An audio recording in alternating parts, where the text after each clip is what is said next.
દર મહિનો પૂરો થઈ ગયા પછી 20મી તારીખે જીએસટી ડિપાર્ટમેન્ટને દેવાનો થાય. તો હું જે કસ્ટમર પાસેથી જીએસટી ઉઘરાવું એ ઉઘરાવેલો પૂરેપૂરો જીએસટી મારે ગવર્મેન્ટને નથી દેવાનો, તો મને ખરીદીની અંદર ભરેલો જીએસટી બાદ મળશે. સિમ્પલ.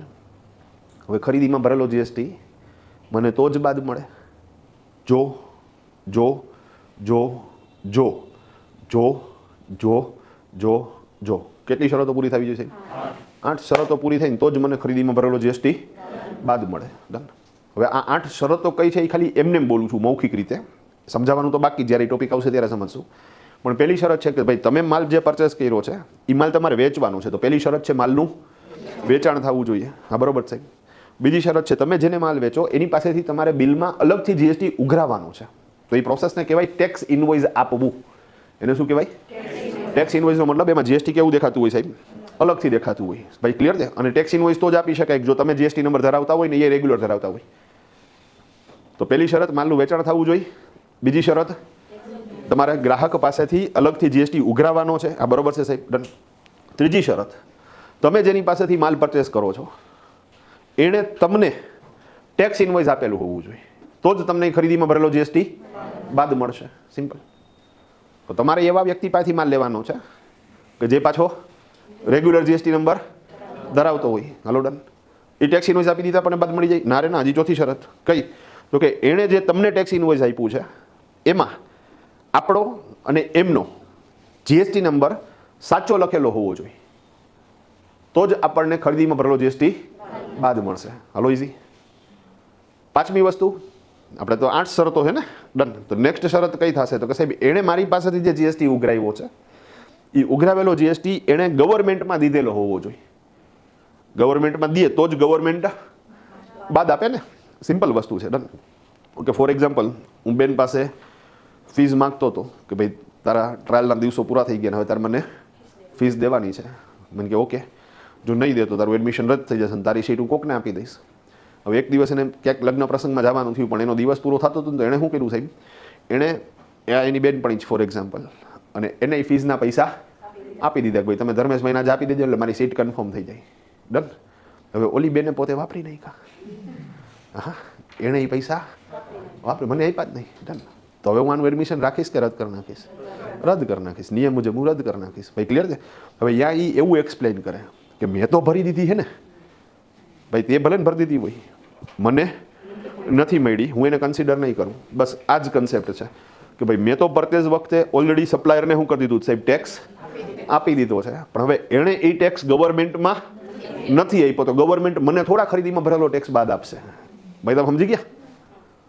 તો સાહેબ ખરીદીમાં ભરેલો ટેક્સ બાદ જોતો હોય તો માલનું વેચાણ થવું જોઈએ, ગ્રાહક પાસેથી ટેક્સ અલગથી ઉઘરાવવાનો, તમે જેની પાસેથી માલ પરચેસ કરો છો એણે તમને ટેક્સ ઇનવોઇસ આપેલું હોવું જોઈએ, એણે તમને જે ટેક્સ ઇનવોઇસ આપ્યું છે એમાં આપણો અને એનો જીએસટી નંબર સાચો લખેલો હોવો જોઈએ, એણે તમારી પાસેથી જે ટેક્સ વસૂલ કર્યો છે એ એણે ગવર્મેન્ટમાં દીધેલો હોવો જોઈએ, એણે ગવર્મેન્ટમાં હિસાબ દીધેલો હોવો જોઈએ.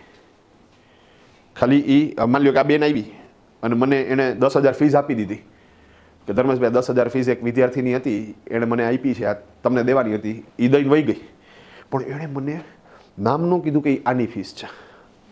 તો એવા કેસમાં સાહેબ મારા રજિસ્ટરમાં એના નામથી ફી રજિસ્ટર થઈ. હવે બીજા દિવસે આવશે તો હું તો કહીશ ને કે ભાઈ બેન તારું એડમિશન રદ થઈ ગયું. કાં તો કે ભાઈ મને ફીસ નથી મળી. અરે મને તો મેં તો આપી હતી ને આવડીએ કે હા મેં તો તમને આપી હતી, તે મને આપી ફી બરોબર છે પણ તે મને નામ લખાવ્યું. તો અહીંયા સેમ વસ્તુ થશે. આમણે ગવર્મેન્ટમાં મારા જે ટેક્સના પૈસા છે એ તો આપી દીધા, પણ એણે કીધું જ નહીં કે આ ધર્મેશભાઈના પૈસા છે. સમજાણી વાત આખી આખી?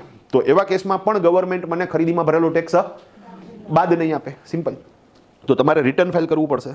ઓકે, તમે જે રિટર્ન ફાઇલ કરો એમાં GSTR1 નામનું એક રિટર્ન આવે અમારું, અને એ આવે સેલ્સ ડેટા. ઓકે, એની ટેકનિકલ ભાષામાં કહેવાય છે આઉટવર્ડ ટેક્સેબલ સપ્લાઈઝ, આપણી ભાષામાં બોલો તો સેલ્સનો ડેટા. એ તમારે એ GSTR1માં 4 નંબરની કોલમમાં ડિટેલ્સ દેખાડવાની છે. હવે અહીંયા પાછા કન્ફ્યુઝ છે GSTR1માં કેટલી કોલમ આવે, એમાં કઈ કોલમમાં કઈ વિગત દેખાડવી, એ શીખશું અહીંયા. તમે સમજી ગયા? હા, હજી ઇન્ડેક્સ ભણીએ છીએ. ડન. અને એ વિગત પણ 8મી વાત છે, છેલ્લું જો આવી ગયું. ડન. કે એ વિગત પણ સાચી દેખાડવાની. મતલબ એણે મને બિલ આપ્યું એમાં તો સાહેબ જીએસટી નંબર ને બધું સાચું લખ્યું છે, પણ એણે જે ડેટા રિટર્નમાં આપ્યો છે ગવર્મેન્ટને, એમાં એના જીએસટી નંબર શું કરી નાખ્યો? ખોટો લખી નાખ્યો. તોય મને ગવર્મેન્ટ ભરેલો જીએસટી બાદ નહીં આપે. ડન. તો સાહેબ અહીંયા ખરીદીમાં ભરેલો જીએસટી બાદ લેશું? હા લેશું સાહેબ. પણ એ ક્યારે બાદ મળશે? તો કે સાહેબ 8 શરતો પૂરી થશે ત્યારે બાદ મળશે. સૌથી પહેલી શરત, માલનું વેચાણ થવું જોઈએ. તમે તમારા ગ્રાહકને જે બિલ આપો એ ટેક્સ ઇનવોઇસ આપો, મતલબ કે એમાં અલગથી જીએસટી દર્શાવીને આપો. તમને જે ખરીદીનું બિલ મળેલું છે એ ટેક્સ ઇનવોઇસ મળેલું હોવું જોઈએ. ઓકે, એમાં આપણો ને એનો જીએસટી નંબર સાચો લખેલો હોવો જોઈએ. એમણે તમારી પાસેથી જે ટેક્સ વસૂલ કર્યો છે એ ટેક્સ એને ગવર્મેન્ટમાં આપેલો હોવો જોઈએ. એમણે ગવર્મેન્ટમાં રિટર્ન ફાઇલ કરેલું હોવું જોઈએ. એણે જે રિટર્ન ફાઇલ કર્યું GSTR1 એમાં 4 નંબરની કોલમમાં ડિટેલ્સ દેખાડેલી હોવી જોઈએ. અને એ જે ડિટેલ્સ દેખાડેલી છે એ પણ સાચી દેખાડેલી હોવી જોઈએ. આટલું ઓકે થાય ત્યારે જ તમને ખરીદીમાં ભરેલો જીએસટી બાદ મળે. હવે અહીંયા પાછા સાહેબ નવા પ્રશ્નો જનરેટ થાય કે સાહેબ આમાં માલનું વેચાણ કરવું એ તો મારા હાથમાં છે, અને માલનું વેચાણ કરતી વખતે બિલ બનાવતી વખતે જીએસટી એડ કરવો એ પણ મારા હાથમાં છે. તો આ બે તો હું કરી નાખીશ. બાકીની 6 વસ્તુ સાહેબ મારા કંટ્રોલમાં નથી, તો મારે એને કેવી રીતે ટેકલ કરવી? તો હવે નિરાતે વિચારો સાહેબ, તમારા હાથમાં 2 વસ્તુ નથી, તમારા હાથમાં 4 વસ્તુ છે. કેવી રીતે એવું તમને સમજાવું? હવે આ ભાઈ પાસેથી જ્યારે મેં માલ પરચેસ કર્યો ત્યારે જેવો માલ આવશે સાહેબ તરત જ બિલ આવશે ને, તો હું ત્યારે તો જોઈ શકું ને કે આ ટેક્સ ઇનવોઇસ આપ્યું છે ને એમાં બરોબર ટેક્સ એડ કર્યો છે કે નહીં. તો મારે ત્યારે જ જોઈ લેવાનું કે ભાઈ આ ઓકે, આ ટેક્સ કેવો છે, આની અંદર બરોબર એડ કરેલો છે, ટેક્સ ઇનવોઇસ છે, તો એ તો હું ત્યારે જ ચેક કરી શકીશ. અને બીજું કે મારો એનો જીએસટી નંબર સાચો લખેલો છે કે નહીં એ હું ત્યારે ચેક કરી શકીશ. મારો જીએસટી નંબર તો મને ખબર છે, તો એ તો હું ચેક કરી નાખીશ. પ્રશ્ન એ થાય સાહેબ એણે એનો જીએસટી નંબર સાચો લખ્યો છે કે નહીં કેમ ખબર પડે? તો હું શીખવાડીશ તમને. જીએસટી પોર્ટલમાં જઈને તમે શું કરી શકો સાહેબ? ચેક કરી શકો. અને મજાની વાત, જો તમે ટેલી યુઝ કરો છો તો સાહેબ ટેલીમાં એન્ટ્રી કરશો એ ભેગી જ ખબર પડી જાય. પણ બેટર કે જીએસટી પોર્ટલ ઉપર, કારણ કે ટેલીમાં એન્ટ્રી ગમે ત્યારે થાય, જ્યારે આપણે બિલ આવ્યું છે ત્યારે જ એને શું કરવાનું છે? વેરીફાઈ કરવાનું છે. હા, હવે આ વેરીફાઈ ક્યારે કરાય છે? જેવો માલ આવ્યો ત્યારે જ કરો. મહિનો પૂરો થઈ ગયા પછી રિટર્ન ફાઇલ કરવાનો ટાઈમ થાય ત્યારે વેરીફાઈ કરવાનો કોઈ મતલબ નથી. વેગણી વીઆઈ ગઈ હોય, તમે સમજી ગયા?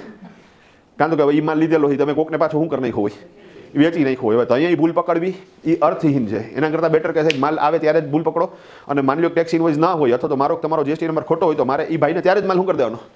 હા, કે કાં તો આ બિલ સુધારીને આપો અને કાં તો મારે આ માલ જોતો જ નથી. મને કે ના ના ધર્મેશભાઈ માલ રાખો તમે, હવે ટ્રાન્સપોર્ટેશનનો ખર્ચો વધારે થશે. આ તો પણ આ જીએસટીના જે પૈસા છે ને એ મને તો બાદ મળવાના નથી, તો હું એટલા રૂપિયા કટ કરીને તમને શું કરીશ? પૈસા આપીશ. જો મંજૂર હોય તો રાખતા જાઓ માલ, નહીંતર માલ શું કરતા જાઓ? લેતા જાઓ. હું કામ લોસ કરું ભાઈ? તમે ભૂલ કરો એના હિસાબે. તો એનો મતલબ કે પહેલી 4 વસ્તુ છે એવી છે કે જે તમારા કંટ્રોલમાં છે, પછીની 4 વસ્તુ મારા કંટ્રોલમાં નથી. એણે મારી પાસેથી જે જીએસટી લીધો, હવે એણે ગવર્મેન્ટને દીધો કે નહીં મને કેમ ખબર? ઓકે, એણે દીધો તો એણે હિસાબ દીધો કે નહીં? રિટર્ન ફાઇલ કર્યું કે નહીં મને કેમ ખબર? એણે રિટર્ન ફાઇલ કરતી વખતે GSTR1માં 4 નંબરની કોલમમાં ડિટેલ્સ દેખાડેલી છે કે નહીં મને કેમ ખબર? એણે ડિટેલ સાચી દેખાડેલી છે કે ખોટી દેખાડેલી છે મને કેમ ખબર? તો તમને એમ થાય કે એમાં લોચો થાય તો એમણે આગળ આવશે. પેલા 4 વસ્તુ તો શું થઈ ગયું સાહેબ? કવર અપ થઈ જાય. એ ક્યારે કવર થાય? જ્યારે તમે ચોથું કામ કરો, વેરીફાઈ પરચેસ બિલ. તો પરચેસ બિલમાં શું વેરીફાઈ કરશો? તો કે પહેલી વસ્તુ ટેક્સ ઇનવોઇસ પ્રોપર બનેલું છે કે નહીં, બીજી વસ્તુ આપણો જીએસટી નંબર, અને ત્રીજી વસ્તુ એનો જીએસટી નંબર. આટલી વસ્તુ વેરીફાઈ કરી નાખો. હાલો સુપર.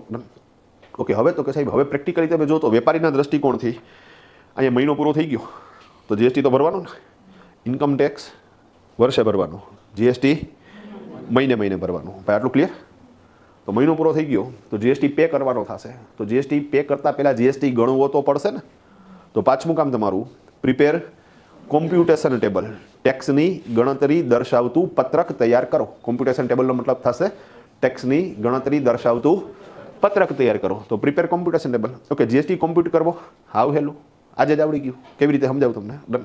મળી તમે કોઈ ફર્મમાં કામ કરો છો, મને તમારા પપ્પાની ફર્મ છે ભાઈ, ક્લિયર જ આખા કહીશું, અથવા તમારી પોતાની ફર્મ છે. તો એવા કેસમાં તમારે શું કરવાનું સાહેબ? તો કે જે મહિનો પૂરો થયો, માની લો કે સાહેબ એપ્રિલ મહિનો પૂરો થયો, તો એપ્રિલની 1 થી 30 તારીખ સુધીના વેચાણના બિલ લઈને બેસી જવાનું. એપ્રિલની 1 થી 30 તારીખ સુધીના વેચાણના બિલ લઈને બેસી જાઓ. હવે માની લો 500 જણા માલ વેચ્યો છે તો 500 બિલ હશે. તમારે દેશી હિસાબ કેલ્ક્યુલેટર લેવાનું. કેલ્ક્યુલેટરમાં શું કરતું જવાનું સાહેબ? તો કે જે જીએસટીનો ફિગર છે એને કેલ્ક્યુલેટ કરતા જાઓ. ભાઈ સમજી ગયા? અત્યારે મોટી વાત કરો તો CGST, SGST, IGSTમાં ન પડતા, ટોટલ જીએસટીનો જે ફિગર હોય શું કરતા જાઓ તમે? કેલ્ક્યુલેટ કરતા જાઓ. પહેલા બિલમાં 1200નો જીએસટી, બીજા બિલમાં 600નો જીએસટી, ત્રીજામાં 578નો જીએસટી, ચોથામાં 7000નો જીએસટી, કેલ્ક્યુલેટ કરતા જાઓ. હવે ટોટલ કેલ્ક્યુલેશનથી ફોર એક્ઝામ્પલ 2 લાખ રૂપિયાનું. તો દેશી હિસાબ તો એવો નીકળો ને કે ભાઈ આખા મહિના દરમિયાન 500 જણાને માલ વેચો અને જેમાં અલગ અલગ બિલમાં ટોટલ 2 લાખ રૂપિયાનો જીએસટી આખા મહિના દરમિયાન તમે ઉઘરાવ્યું. હાલો પરફેક્ટ. ઓકે, આજે 2 લાખનો જીએસટી ઉઘરાવ્યું, મારે પૂરેપૂરો ગવર્મેન્ટને દેવાનો નહીં દેવાનું, મને ખરીદીની અંદર ભરેલો જીએસટી બાદ મળે. હવે અહીંયા એક પાછી બીજી ચોખવટ કરી દો કે ખરીદીની અંદર ભરેલો જીએસટી બાદ મળે તો ખરીદીમાં કોને ખરીદી ગણવી? તો કે સાહેબ માલની જે ખરીદી થઈ છે એ તો ખરીદી છે જ, સાથે સાથે તમે ધંધાનો કોઈ ખર્ચ કરો છો તો સાહેબ એ ખર્ચની અંદર પણ ભરેલો જીએસટી તમને બાદ મળે તો એ સર્વિસ પરચેસ કરી કહેવાય. It's one kind of purchase. જીએસટીના પોઈન્ટ ઓફ વ્યૂથી, અકાઉન્ટિંગના પોઈન્ટ ઓફ વ્યૂથી એ ખર્ચ છે, જીએસટીના પોઈન્ટ ઓફ વ્યૂથી એ પરચેસ છે. ભાઈ ક્લિયર છે આખી વસ્તુ? તો માલની ખરીદીની અંદર ભરેલો જીએસટી પણ તમને બાદ મળે, ધંધાનો કોઈ ખર્ચ કરેલો હશે તો એની અંદર ભરેલો જીએસટી પણ બાદ મળશે, અને ધંધા માટે તમે કોઈ મિલકત પરચેસ કરેલી હશે તો એની અંદર ભરેલો જીએસટી પણ તમને બાદ મળશે. તો અહીંયા એ જોવાનું સાહેબ એપ્રિલ મહિનામાં 1 થી 30 તારીખ સુધીમાં ટોટલ ખરીદીના બિલ કેટલા, એમાં માલની ખરીદી, ખર્ચા અને મિલકતની ખરીદી. હવે એ ટોટલ બિલ થયા 50 માની લ્યો. ડન. તો એ 50 બિલની અંદર કેટલો જીએસટી છે એ કેલ્ક્યુલેટરમાં ગણી નાખો. હવે ટોટલ જીએસટી થયો ફોર એક્ઝામ્પલ 1,80,000. તો ટોટલ ઉઘરાવેલો જીએસટી કેટલા રૂપિયા હતો? 2 લાખ. ઓકે, ખરીદીની અંદર ઓલરેડી કેટલો જીએસટી ભરી દીધો છે? 1,80,000. તો હવે ભરવાનો કેટલો? 20,000. ગણ્યો ને આપણે? તો તમે આજે જીએસટી કેલ્ક્યુલેટ કર્યો ને સાહેબ, એને શું કહેવાય? તો કે ભાઈ પ્રિપેર કોમ્પ્યુટેશન ટેબલ. તો આજે ઘરે જાવ તો પપ્પાને કહેજો કે મને જીએસટી ગણતા આવડી ગયું. હા, કેવી રીતે? તો કે એક કામ કરો પપ્પા, આપણે હમણાં તરકા ડિસેમ્બર મહિનો પૈતો ટૂંકમાં, તો અકાઉન્ટ તો પછી આવશે. પહેલાં પપ્પાને કહેવાનું ભાઈ પપ્પા ડિસેમ્બર મહિનાના ખરીદીના બિલ આપો, એમાં માલની ખરીદીના બિલ આપજો, ખર્ચાના બિલ આપજો, અને મિલકત ખરીદી કરી હોય એ તો રેર હોય ને તો એનું બિલ આપો, અને એ જ રીતે ડિસેમ્બર મહિનાના વેચાણના બિલ આપો. વેચાણના બિલનો ટોટલ મારવાનો, જીએસટીનો જો આખા બિલનો ન મારતા, તમે સમજી ગયા ને? એમાંથી ખરીદીના બિલમાં જે જીએસટી છે એ ટોટલ મારીને બાદ કરવાનો, કેટલો જીએસટી ભરવાનો ખબર પડી ગઈ, વાર્તા પૂરી થઈ ગઈ. ભાઈ ક્લિયર છે આખી વસ્તુ? કોઈ મોટી વાત કે અઘરી વાત નથી, સરવાળો બાદ બાકી જ છે, આમાં ગુણાકાર ભાગાકાર નથી રાખ્યા લોકોએ. હા, એટલે ગણતરી તો હાવ કેવી છે, ઇઝી છે. હા, ભરવો કોઈ નથી ગમતો એ વાત અલગ છે, પણ કેલ્ક્યુલેશન તો એ 1 ને 2 વાળું જ છે ટૂંકમાં, સિમ્પલ. તો ઇઝી કેલ્ક્યુલેશન છે. હા, તો તમે એમ થાય કે સીએ છે, એકાઉન્ટન્ટ છે, તો એમ કે જીએસટી બહુ અઘરો, તો અમે તો અઘરો જ કહીને, નહીં તો પૈસા કોઈ ન દે. તમે સમજી ગયા? તો માર્કેટમાં તો એક હાવ બનાવ્યો છે ટૂંકમાં કે જીએસટી કેવો છે, અઘરો છે, છોતા નીકળી ગયા જીએસટીની અંદર. બાકી જીએસટી આવ્યા પછી સાહેબ અમને જે માનસિક રાહત થઈ છે એ તો તમે સમજી જ ના શકો, સિમ્પલ વસ્તુ છે. હાલો ડન. તો ઇઝી. તો અહીંયા 5મા નંબરમાં જીએસટી કેલ્ક્યુલેટ કરો. સાહેબ જીએસટી જે કેલ્ક્યુલેટ કર્યો એ આપણે કર્યો, તો મારા મત મુજબ માની લો કે 20,000 જીએસટી થાય છે, તો 20,000 રૂપિયાનો જીએસટી ભરી આવું? ના મુન્ના ના, નહીં ભરવાનો. કાં તો કે સરકાર ગણશે. ઓકે, હવે જીએસટી કોણ ગણશે સાહેબ? સરકાર ગણશે. ઓકે, તમે પેપર દઈને બહાર નીકળ્યા, એ ઘણા બધા સ્કોલર વિદ્યાર્થી હોય ને, એ શું કરે 5-10 મિનિટ ઉભા રહીએ અને મિત્ર સાથે ડિસ્કશન કરી નક્કી કરે કે ભાઈ ઓકે પ્રશ્ન 1માં જોતો હતો કે હાલો મારા બધા સાચા, બીજામાં તો કે હાલો બધા સાચા, ત્રીજામાં તો કે આમાં થોડાક માર્ક કપાય. છેલ્લે તમે 10 મિનિટમાં જ વેલ્યુએશન કરી નાખો ને કે બાપુ આમાં 100% 85 ઉપર તો આવશે જ એમ. હા ડન. તો હું માર્કશીટમાં 85 લખી નાખીએ અમે? નહીં ને? ઓકે, હવે એનું એકચ્યુઅલમાં વેલ્યુએશન કોણ કરશે? સર કરશે, જે તમારા પેપર ચેકર હશે એ કરશે. અને નો ડાઉટ ઓલમોસ્ટ વેલ્યુએશન કેવું રહેવાનું તમારું? સરખું જ રહેવાનું છે. તમે સમજી ગયા? આપણે જે ધારીને આવ્યા હોય એ જ થતું હોય છે પ્રેક્ટિકલી. બહુ જાજો કાંઈ જમીન આસમાનનો અંતર નથી આવી જતું ને. અહીંયા સેમ વસ્તુ જ, પણ અહીંયા આપણે કેલ્ક્યુલેટ કર્યું હોય, સરકારે કેલ્ક્યુલેટ નથી કર્યું. તો હવે સરકાર કેલ્ક્યુલેટ કરશે. હવે તમે પેપર કેલ્ક્યુલેટ કરી નાખ્યું, વેલ્યુએશન કરી નાખ્યું, કેટલા માર્ક આવશે. હવે પેપર ચેકરને વેલ્યુએટ કરવું હોય તો તમારે એને પેપર શું કરવું પડે? આપવું પડે ને. એમ અહીંયા સાહેબ પોર્ટલ, જીએસટી પોર્ટલ અમને ગણી દે કે મારે કેટલો જીએસટી ભરવાનો છે, પણ એના માટે મારે પોર્ટલમાં ડેટા દેવાનો થશે. રિપીટ, મારે પોર્ટલમાં ડેટા દેવાનો થશે. તો આ પોર્ટલમાં તમે જે ડેટા આપો ને, એ જે પ્રોસેસ છે ને એને કહેવાય રિટર્ન ફાઇલિંગ પ્રોસેસ. મેં સમજાણી વાત? હું રિટર્ન ફાઇલ કરીશ, મતલબ કે હું મારો ડેટા પોર્ટલને આપીશ, એના ઉપરથી પોર્ટલ નક્કી કરશે કે મારે કેટલો જીએસટી ભરવાનો છે. સિમ્પલ. હવે તમે લોજિકલી મને સમજાવો કે મારે પોર્ટલને કયો ડેટા દેવાનો થશે? ઓકે, એક તો સેલ્સનો ડેટા દેવાનો થશે, એટલે એને એ ખ્યાલ આવશે પોર્ટલને કે મેં આખા મહિના દરમિયાન ટોટલ કેટલો જીએસટી ઉઘરાવ્યો છે. હાલો શું તો એક તો ખરીદીનો વેચાણનો ડેટા આપીશ, આ સિવાય પરચેસનો ડેટા. ઓકે, પરચેસના ડેટામાં ખાલી માલની ખરીદીનો ડેટા દેવાનો? તો કે ના સાહેબ, મારે ધંધાનો ખર્ચ છે એ ડેટા એ કન્સિડર કરવો પડશે, અને મિલકત લીધેલી હોય પર્ટિક્યુલર મહિનાની અંદર તો એ ડેટા પણ કન્સિડર કરવો પડશે. પણ ખરીદીમાં ખ, રી અને દી, હું ખ, રી, દી એમ બોલું તો ત્રણેય સમજી જાજો ભાઈ, બરોબર છે? ઓકે, આ સિવાય કંઈ બીજો ડેટા દેવાનો મારે? પતી ગયું સાહેબ. તમે વેચાણનો ડેટા આપો ને ખ, રી, દીનો ડેટા આપો તો પોર્ટલ શું કરી દે? કેલ્ક્યુલેટ કરી દે. તો આજે તમે ડિટેલ્સ આપો છો એના માટે અમારે મહિનો પૂરો થઈ ગયા પછી 10મી તારીખથી રિટર્ન ફાઇલિંગ પ્રક્રિયા શરૂ થાય. તો અમારે 3 રિટર્ન આવે છે. કેટલા? 3 રિટર્ન આવે છે. એક આવે GSTR1, એક આવે GSTR2 અને એક આવે GSTR3. Okay, GSTR1 for the outward taxable supplies. Practically જો તો સેલ્સનો ડેટા. તો GSTR1 છે એ સેલ્સનો ડેટા છે જે 10મી તારીખે હોય. Okay, GSTR2 inward taxable supplies, inward taxable supplies ખરીદીનો ડેટા, ખરીદીનો ડેટા જે 15 તારીખે આવશે. ભાઈ ડન. તમને એમ થાય 1માં સેલ્સ આવી ગયું, 2માં પરચેસ આવી ગયો, તો 3 છે ને હાટું છે. હા 3 છે ને સાહેબ, એ કોઈ નવો ડેટા નથી, એ 1 અને 2ની સમરી છે. That's all. રેડી. તો GSTR3 જેને આપણે 3B તરીકે ઓળખીએ છીએ. ડન. તો GSTR3 20મી તારીખે આવે અને એકચ્યુઅલી એ કોઈ ડિટેલ ડેટા નથી, એ 1 અને 2ની સમરી છે. હા, એમાં ખાલી ટોટલ ટબા મૂક્યા હોય કે ભાઈ ટોટલ વેચાણ કેટલું, તો કે ભાઈ 20 લાખનું. ટોટલ વેચાણ ઉપર ઉઘરાવેલો GST કેટલો, તો કે 2 લાખનો. ટોટલ ખરીદી કેટલી, તો કે 18 લાખની. ટોટલ ખરીદીની અંદર ભરેલો GST કેટલો, તો કે 1,80,000નો. તો ફાઇનલ GST કેટલો, તો કે 2 લાખમાંથી 81 બાદ થયા તો 20,000નો. તો એ 5 લીટીનું હોય. અને મજાની વાત કે સાહેબ એ 1 અને 2 ઉપરથી જ શું થઈ જવાનું છે, જનરેટ થશે. એકચ્યુઅલી અમે એને સ્ટીકર બોલીએ છીએ. That's all. તો એ કોઈ બહુ મોટી વાત નથી, પણ સાહેબ અમારે આ રિટર્ન શું કરવો પડશે, ફાઇલ કરવા પડશે. કારણ કે જેમ 5મા સ્ટેપમાં આપણે GST કેલ્ક્યુલેટ કર્યું એવી જ રીતે હવે પોર્ટલે કેલ્ક્યુલેટ કરી દે. પણ ક્યારે, જ્યારે આપણે એને ડેટા આપશું ત્યારે. તો આપણે હવે સાહેબ દર 10મી તારીખે મહિનો પૂરો થઈ ગયા પછી 10મી તારીખે GSTR1 સેલ્સનો ડેટા, 15મી તારીખે પરચેઝનો ડેટા અને 20મી તારીખે સ્ટીકર, મતલબ કે 3. ભાઈ ક્લિયર છે? ડન. તો 10મી તારીખે સેલ્સનો ડેટા દેવાનો. ભાઈ ક્લિયર? તો 10મી તારીખે બધા લોકો પોતપોતાનું વેચાણ GSTR1ના સ્વરૂપે પોર્ટલ ઉપર અપલોડ કરશે. 14મી જાન્યુઆરી શું હોય, મકર સંક્રાંતિ. ત્યારે શું કરે બધાય, તો કે બધાય પોતપોતાની અગાસીએ ચડે અને બધાય પોતપોતાની પતંગ ઉડાડે. હા, તો એવી જ રીતે બધાય 10મી તારીખે પોતપોતાનું વેચાણ GST પોર્ટલ ઉપર ચડાવશે. ભાઈ સમજી ગયા? ઓકે, હવે હું જે વાત બોલું છું ને સાહેબ, એ જો સમજાઈ ગઈ ને તો રિટર્ન ફાઇલિંગ માટેના કન્સેપ્ટ તમારા શું થઈ જશે, એકદમ ક્લિયર થઈ જશે, ચોખ્ખા થઈ જશે. તો એક એક્ઝામ્પલ આપું છું અને મજા આવશે એક્ઝામ્પલ સમજવાની તમને. ઓકે, માની લો કે સાહેબ હું એક પર્ટિક્યુલર મહિનામાં, આપણે એપ્રિલ મહિનો ગણી ના લો, તો એપ્રિલની 1 થી 30 તારીખ વચ્ચે મેં આ ભાઈ પાસેથી, મારા સપ્લાયર છે અને દર વખતે મેં એની પાસેથી માલ લઈ, મેં 10 વખત માલ લીધો. આ એક્ઝામ્પલ મગજમાં રાખજો. કેટલી વખત માલ લીધો? દર વખતે ફિક્સ જ 1 લાખનો માલ લઉં અને એના ઉપર GSTના રેટ 10% માની લ્યો. 10% કંઈ હોતા નથી પણ કેલ્ક્યુલેશનમાં, બરાબર? તો 10,000નો GST. તો પહેલી તારીખે માલ લીધો તો એને બિલ બનાવ્યું 1 લાખ પ્લસ 10,000, એટલે ટોટલ બિલ કેટલાનું બન્યું? 1,10,000. પછી પાછો 3જી એપ્રિલે લીધો, 5મી એપ્રિલે લીધો, 7મી એપ્રિલે, દર વખતે ફિક્સ જ 1 લાખ પ્લસ 10,000, 1 લાખ પ્લસ 10,000. આવી રીતે ટોટલ 10 વખત માલ લીધો. તો તમે નિરાતે વિચારો, મેં આખા મહિના દરમિયાન ટોટલ ખરીદી કેટલા રૂપિયાની કરી? ટોટલ ખરીદી કરી 10 લાખ અને એના ઉપર GST લાગ્યો 1 લાખ, એટલે ટોટલ બિલિંગ થયું મારું 11 લાખ. હાલો ડન, મગજમાં રહી ગયું? ઓકે, હવે તો કે હું આ ભાઈ પાસેથી જેવો માલ આવે ને આગળ આ બેનને વેચી દઉં. તરત જ માલ આવ્યો વેચી નાખવાનો. હવે હું વેચીશ તો કઈ ભાવ ટુ ભાવ વેચીશ કે નફો ચડાવીને વેચીશ?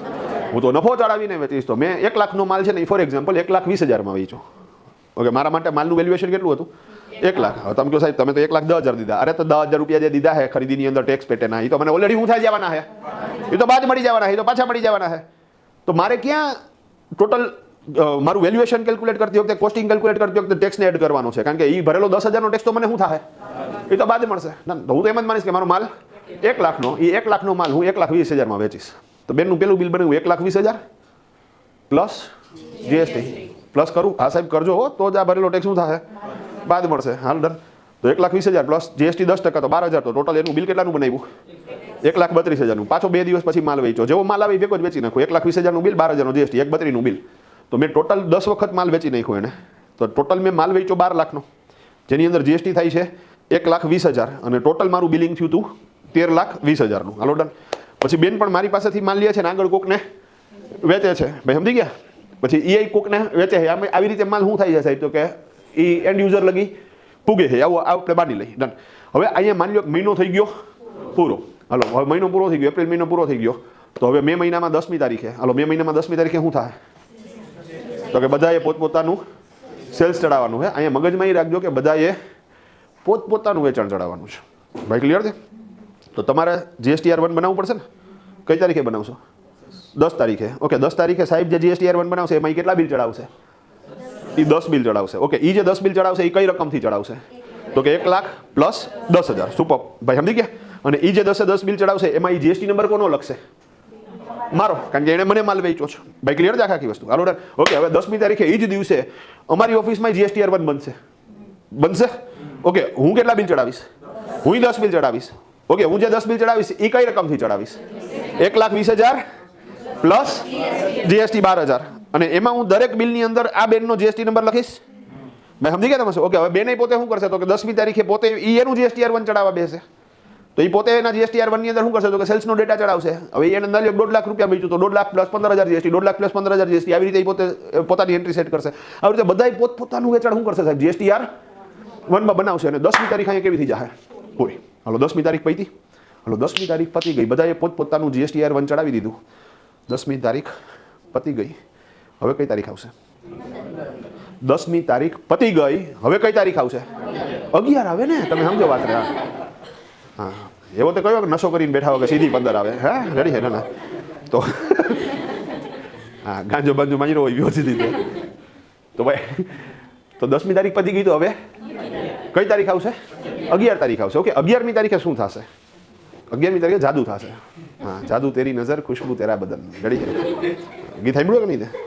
સાંભળ્યું? ધંધાજી કર્યા વ્યવસ્થિત હે ને? રેડી? તો ઓકે, 11 તમને 11 આવી કેવી રીતે સમજાવું તમને? 11 કેવી રીતે આવી? 11મી તારીખે જાદુ થાય. શું જાદુ થઈ તમને કહું સાહેબ? જાદુ શું થશે તો કે સાહેબ દરેક વેપારીનું GSTR1 છે ને, એ તો 10મી તારીખે આગળ સપ્લાયર ભર્યું હોય એના ઉપરથી 2 ઓટોમેટિક બની જાય. તો દરેક વેપારીનું એના સપ્લાયરે GSTR1 10મી તારીખે બનાવ્યું છે એના ઉપરથી 2 ઓટોમેટિક બની જશે. મતલબ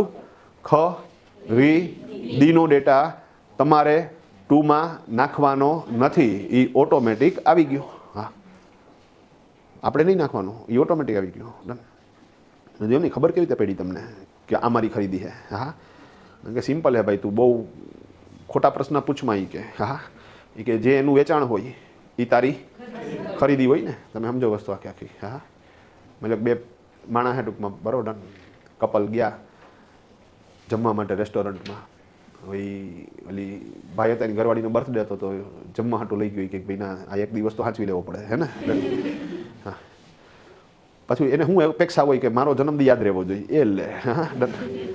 હા, એમને અમારું આખું નામ યાદ નથી રહેતું આખું. હા, ડન. કોઈ પૂછે તો યાદ કરવું પડે. તારા બર્થડેમાં યાદ રાખવા અઘરી, પણ એ કરવું પડે, એમાં કઈ ખોટી વાત નથી. હવે બર્થડેમાં જમવા હાટું લઈ ગયા છે. હવે રેસ્ટોરન્ટમાં ઓલા કીધું કે ભાઈ કેન્ડલ લાઇટ ડિનર માટે એક ટેબલ સેટ કરો, એટલે ઓલા રેસ્ટોરન્ટવાળાએ સેટ કર્યું. હા, 2 માણસ બેઠા જમવા હાટું થઈને. પછી ઓલાએ મેનેજરને બોલાવી કે અહીંયા આવી કે હા, એ કે ઘરવાળીનો બર્થડે છે ને, તો એ બર્થડેનું ગીત વગાડી દે નહીં કે. હા, તો ઓલાએ શું કરી દીધું? ગીત વગાડ્યું, 12 દિન યાએ. હા, તો ઇઝી છે. હા, ઓલી રાજી થઈ ગઈ વ્યવસ્થિત, વાહ કામ થઈ ગયું. કે પછી સાહેબ જમી લીધું ને, તો ઓલાએ ઓલું સિઝલિંગ બ્રાઉની, ખબર છે કે કઈ આઈટમ આવે છે ટૂંકમાં. હા, પેટ હલવાઈ જાય, નક્કી જ ન કરીએ કે આને પચાવવું કેવી રીતે. હા, થોડીક વાર થાય ત્યાં ગરમ લાગવા માંડે, પાછું ઠંડુ લાગવા માંડે, અઘરું છે. ખાધી કે નહીં સાહેબ? બઠા વાળી દે. ડન. રેડી. આઈસ્ક્રીમ હોય એની ઉપર ઓલો ગરમ સોસ નાખે ને એમાં નીચે પાછી બ્રાઉની હોય, મતલબ કે કઈ વસ્તુ પચે જ નહીં તમે. હા, તો ઇઝી છે. પણ એ બ્રાઉની લઈ આવ્યો તો ઓલા એ કીધું કે સાહેબ અમે તો ઓર્ડર આપ્યો જ નથી. એ કે સાહેબ અમારા તરફથી ફ્રીમાં છે. એ કે મેમનો બર્થડે છે ને, એ કે તો અમારા તરફથી કોમ્પ્લિમેન્ટરી. એ કે ડન. એક બ્રાઉની દીધી, 2 ચમચી દીધી, ખાધે રાખો. એ કે હા, હવે લોકો બ્રાઉની ખાતા હતા ને સાહેબ, ત્યાં ઓલો એક ફોર્મ લઈને આવ્યો કે સાહેબ તમને વાંધો ન હોય તો તમારી અમુક વિગતો અમે લઈ, બર્થ ડેટ ને મેરેજ ડેટ ને બધી વિગત, તો તમને એ તારીખે અમે સ્કીમ આપશું, ટૂંકમાં કંઈક ગિફ્ટ મોકલશું. તો જો તમને વાંધો હોય તો ડેટા હું લખી નાખીશ, તમારે ખાલી શું કરો, બ્રાઉની ખાતે રાખો. હા, વાંધો નહીં, પૂછો. એ કે એ ભાઈનું નામ પૂછ્યું, પછી એની બર્થ ડેટ પૂછી, પછી એમના વાઈફનું નામ પૂછ્યું, એની બર્થ ડેટ લખી નાખી, પછી પાછું ઓલા ભાઈની સામું જોયું. ડન. એ કે તમારી મેરેજ એનિવર્સરીની ડેટ આપો. એ કે હા, એટલે ઓલા ભાઈએ મેરેજ એનિવર્સરીની ડેટ આપી. પછી ઓલા બેનની સામું જોયું. હા, એ કે તમારી મેરેજ એનિવર્સરીની ડેટ.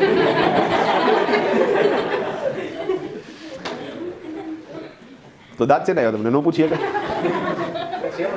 સેમ જ હોય ને સાહેબ. વિચારો તમે, આ બહુ કોમન સેન્સની વસ્તુ થઈ ગઈ કે સેમ જ હોય ને સાહેબ. હવે તમે કેવી ગાંડા ગેલા જેવી વાત કરો.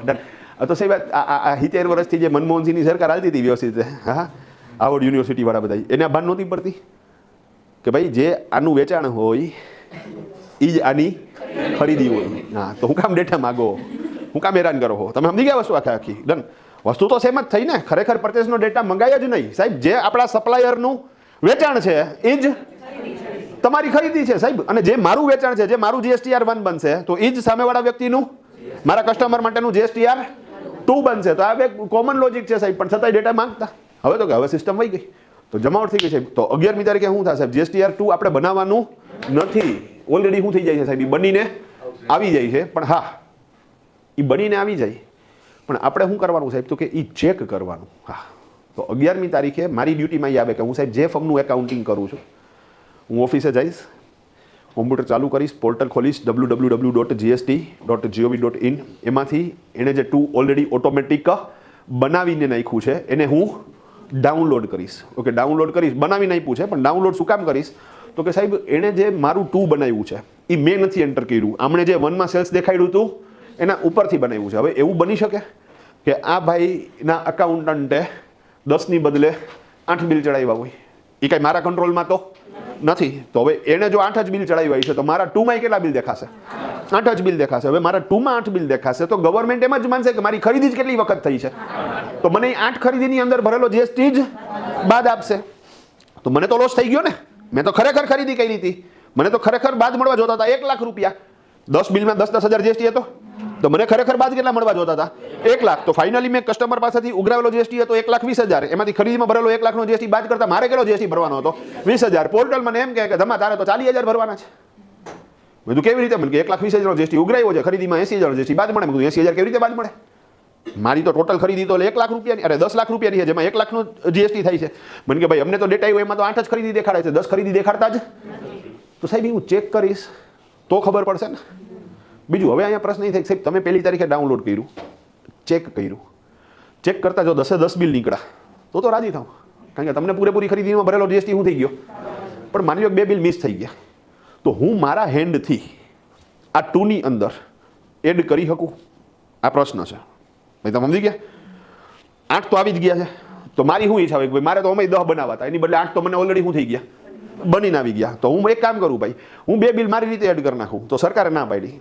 મને કે તું 2 જોઈ શકીશ, એમાં કાંઈ પણ મોડિફિકેશન નહીં કરી શક, કારણ કે તું એડ કરી નાખ તો તારા 2માં 10 બિલ થઈ જશે, જ્યારે ઓલાના 1માં તો 8 જ રહેશે. તો તારો ડેટા તારા સપ્લાયરના ડેટા હારે મેચ નહીં થાય. આ એક વસ્તુ છે. મેં કીધું ઓકે. પ્લસ એ કે બેઝિકલી 2 બનાવવાની સિસ્ટમ જ એ છે કે 2માં તમે જોઈ શકશો, 2ને તમે એડિટ નહીં કરી શકો. મેં કીધું તો પછી આમાં આ 2 બિલ નાખવા કેવી રીતે? મને કે આ 8 બિલ કેવી રીતે આવ્યા? મેં કીધું એ ઓલા 8 બિલ એના GSTR1માં એડ કર્યા હતા એટલે મારા 2માં આવ્યા. તો મને કે તો એક કામ કર, એને જ કે ભાઈ તમે શું કરી નાખો, તમારા 1માં એડ કરી નાખો. એ એના 1માં 2 એડ કરી નાખશે તો એના 1માં 8ની બદલે કેટલા થઈ જશે? 10 થઈ જશે. ભાઈ તમે સમજી ગયા? અને હવે એના 1માં એડ થઈ ગયા તો નેચરલી મારા 2માં આવી ગયા, તો મારા 2માં કેટલા થઈ ગયા? 10 થઈ ગયા. તો મેં કીધું એ મારે શું કરવાનું? મને કે એને કહેવાનું. જેને ખબર ન હોય, મને કે ખબર હોતો તો એને 2 શું કરી નાખ્યા હોત? એડ કરી નાખ્યા હોત ને. તો મેં કીધું વાંધો નહીં, હું કહી દઉં એને. હવે એ તો દરેકની કહેવાની રીતો કેવી હોય? અલગ અલગ હોય. ઓકે, હું શું કરીશ સાહેબ? તો કે હું પહેલાં તો સાહેબ ઓલું 2 ડાઉનલોડ કર્યું, પછી મારી પરચેસની બિલ ફાઇલ મેં કબાટમાંથી કાઢી, પછી એક બિલ હું એની હારે મેચ કર્યું. તો મને ખ્યાલ આવ્યો કે આ 9 નંબરનું બિલ અને 10 નંબરનું બિલ છે ને એ મિસિંગ થયેલું છે. રિપીટ, 9 નંબર અને 10 નંબરનું બિલ છે એ મિસ થયેલું છે. મેં તરત જ શું કરી નાખ્યું સાહેબ? તો કે 9 નંબર અને 10 નંબરના બિલના ફોટા પાડી દીધા. એ ફોટા મેં સાહેબને વોટ્સઅપમાં નાખી દીધા. પછી વોટ્સઅપમાં ફોટા નાખ્યા તો કંઈ ફોટા આવે ને થોડી સમજાય કે શું છે. એટલે મેં એક વોઇસ નોટ નાખી કે આદરણીય વેપારી શ્રી, વોઇસ નોટ ચાલુ છે તમે સમજો. આદરણીય વેપારી શ્રી, અત્રે મેં તમને 2 બિલ મોકલાવેલા છે, 9 નંબરનું બિલ અને 10 નંબરનું બિલ. તો આ બંને બિલ મારા GSTR2માં દેખાતા નથી. ઓકે, નથી દેખાતા એનો મતલબ એવો થયો કે તમે તમારા 1માં કાં તો ચડાવ્યા નથી, કાં તો ચડાવ્યા છે તો ખોટી કોલમમાં ચડાવેલા છે, અને કાં તો તમે જો સાચી કોલમમાં ચડાવેલા હશે તો મારો GST નંબર ખોટો નાખેલો છે. એ જે હોય તે, જો ન ચડાવ્યા હોય તો ચડાવી નાખજો, અને જો ભૂલ હોય તો સુધારી નાખજો. અને આ કાર્ય તમારે 11 થી 15 તારીખ વચ્ચેમાં કરવાનું છે. અને આ કાર્ય તમારે તમારા GSTR1A કરવાનું છે. નોર્મલી તમે પહેલાં જે બનાવ્યું હતું 10મી તારીખે એ GSTR1 બનાવેલું હતું. આ હું વાત કરું છું 1Aની. અહીંયા એનો મતલબ થશે અમેન્ડમેન્ટ. તો સાહેબ પ્લીઝ 1Aમાં 11 થી 15 તારીખ વચ્ચે આ 2 બિલ ચડાવી નાખજો, અથવા જો ચડેલા હોય ને ભૂલ હોય તો ભૂલ સુધારી નાખજો.